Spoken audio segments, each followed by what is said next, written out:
Hi, I'm Charles with AniCap. This is my recap for the anime Buchigiri. If you like my recaps, please consider subscribing.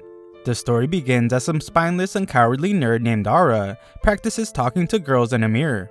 Elsewhere, some guys wake up in a shrine after a long night of drinking, but become terrified when something begins to shake.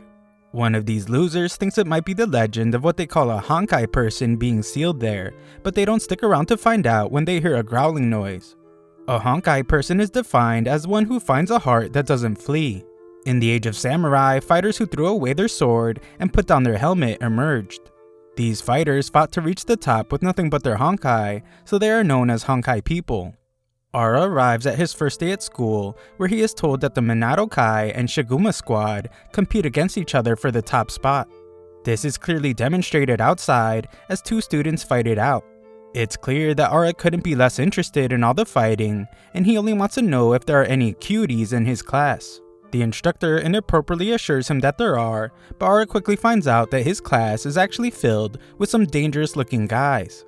Everyone in this dirty, messed up classroom is pretty disinterested in Ara when he introduces himself, but Ara is amazed to see that there is one girl that he likes. She is so perfect to him that he compares her to a gentle quail egg in the chaos of a bowl of stir fry. This girl quickly introduces herself as Maharu, and Ara instantly falls in love with her. Outside, the guy named Madakara beats up his opponent and wins the fight. When class finally ends, Maharu surprisingly asks Ara if he would like to walk home together. Our boy of course accepts without hesitation, so Maharu tells him that she will wait by the gate. Ara has prepared his entire life for this very moment, so he rushes off in the manliest way possible. Some green-headed dude trips him though, and his buddy joins in to intimidate Ara. Ara uses the oldest trick in the book to get away, but he quickly runs into the stone wall that is Madakara. The other bullies close in on him, so Ara realizes that he's about to get beat up. Just then, Madakara surprisingly already knows Ara's name, but Ara doesn't recognize him. Ara thinks real hard about his name, even though his stomach is beginning to hurt, and eventually remembers that they were close friends when they were younger.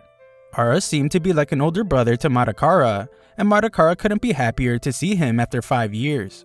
Madakara tells his goons that Ara is his old buddy, and they used to train together to become honkai people.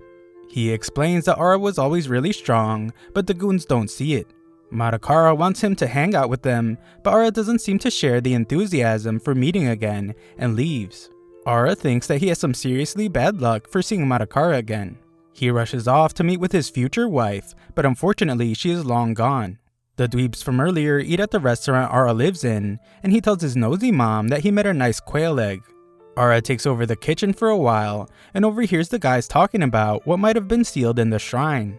At the Shiguma base, the guy that Madakara beat up apologizes to his squad's leader for losing. This guy explains that Madakara was surprisingly a nice guy, and the leader makes a joke about him falling in love. The leader quickly stops all the laughing with a kick to this guy's face, and this guy with a bunch of piercings just continues to enjoy his meal. At night, Ara thinks about his past with Madakara and how he once just watched his old friend get bullied. The next day, the poor teacher tries to teach this group of hoodlums, and Ara wonders where his crush is. At lunch, he prepares to eat his heartfelt meal and is shocked to find Maharu there. Maharu explains that she is skipping class, and Ara apologizes for not meeting with her the day before. She doesn't care at all and awkwardly asks if they could become friends. Of course, Ara jumps at the opportunity, and this really forward girl asks him to hang out on Saturday. Madakara calls out to him from below, and his green-headed buddy wonders if Ara is really that strong. Madakara explains that Ara is strong, brave, and cool, and he really admires him. This green dude is clearly jealous and doesn't understand at all. Goldilocks notices that Ara is talking to Maharu, so he determines that he needs to urgently tell Madakara about this, but Greenhead stops him. He thinks things would be more interesting this way, and they should just let their school's tradition play out. At some shop, Ara gets excited to have picked out the perfect stone to carve, but the bullies surprisingly arrive and take him to an arcade. Greenhead wants them to get along from now on, but Ara's stomach begins to hurt again. Broccoli Hair sees that trouble has arrived, so he gets his ponytailed friend out of there. Ara wins his game, but some dudes in white notice that Ara isn't part of the Minato or Shiguma gangs. Ara points out that he would never take part in stuff like that, but that proves to be the wrong answer.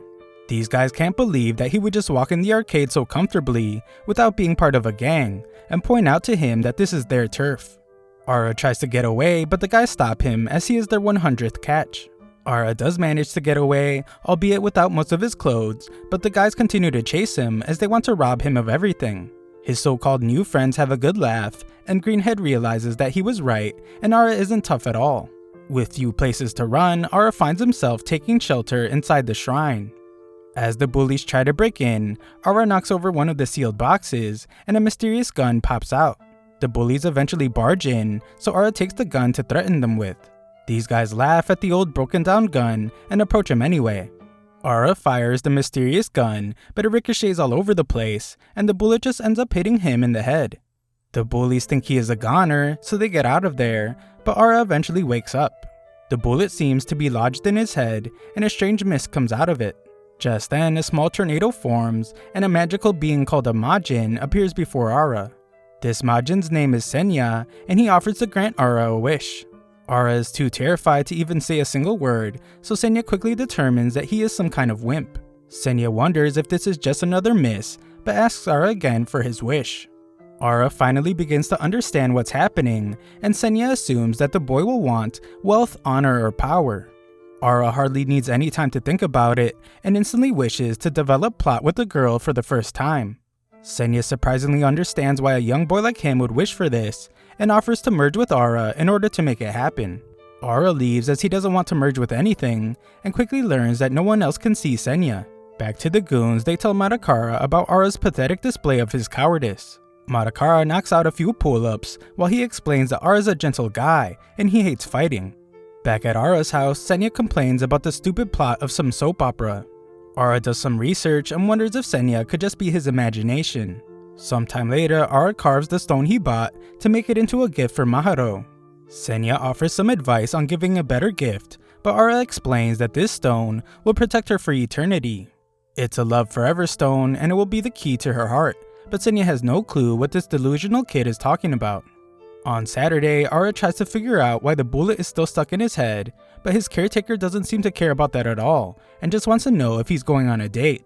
Ara gets real embarrassed, but this crazy lady just tells him to focus on getting as far as he can with the girl. As Ara waits for Maharo, he tells Senya not to talk to him, as his entire life is on the line. Maharo arrives and wonders who he was talking to, but Ara explains that he was just mumbling to himself. The two quietly enjoy some ice cream, but Senya reminds our boy to give her this stone thing. Ara strangely tells him to shut up, so he has to tell Maharo that it was nothing. Maharo somehow isn't put off by Ara's strange behavior, and is instead really glad that he came to the school.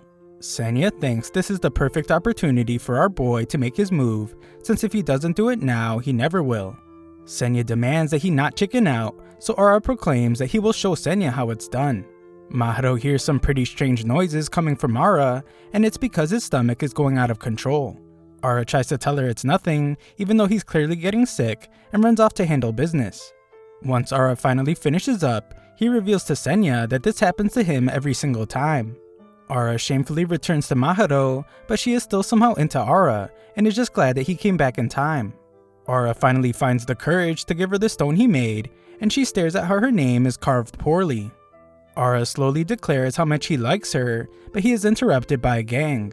Their leader strolls up on some kind of machine, and he has such bad posture that he can't even see where he is going. He has his right-hand man to tell him when to stop, and he is so lazy that he must be kept from falling. This guy manages to talk all on his own though, and reveals that he is the leader of the Shiguma squad named Marito. Ara tries to get out of there with Maharo as quickly as possible, but Marito's vein pops out of his head. Maharo notices this and shockingly asks Ara to fight for her. Marito has gotten very serious however, and furious that Ara has dared to put his hands on his little sister. Up above, Greenhead has called Madakara to meet with him, and reveals that Ara is in big trouble. He wonders if Ara will make it out alive, and Madakara rushes off angrily to help his old friend. Down below, Ara takes a beating. Marito wants a fight, but Ara has already determined that his life will now end, as this guy is going to finish him. Marito continues to beat down on him, and demands that Ara get up. Something is seriously wrong with Maharo, as she admires her cool brother for losing his cool. Senya watches this beatdown, and listens as the gang points out that this will be Marito's 35th victim. Senya is disappointed to not have found what he was looking for once again. This is because even if he merged with Ara, he is certain that he would never be able to meet a certain person. Senya begins to leave, but is shocked when Ara wonders if everyone really thinks that he's just going to let his life end this way. Ara finally shows some determination to live, just as Marito is about to land a devastating blow. Senya becomes extremely excited and demands that Ara say what it is that he truly wishes for.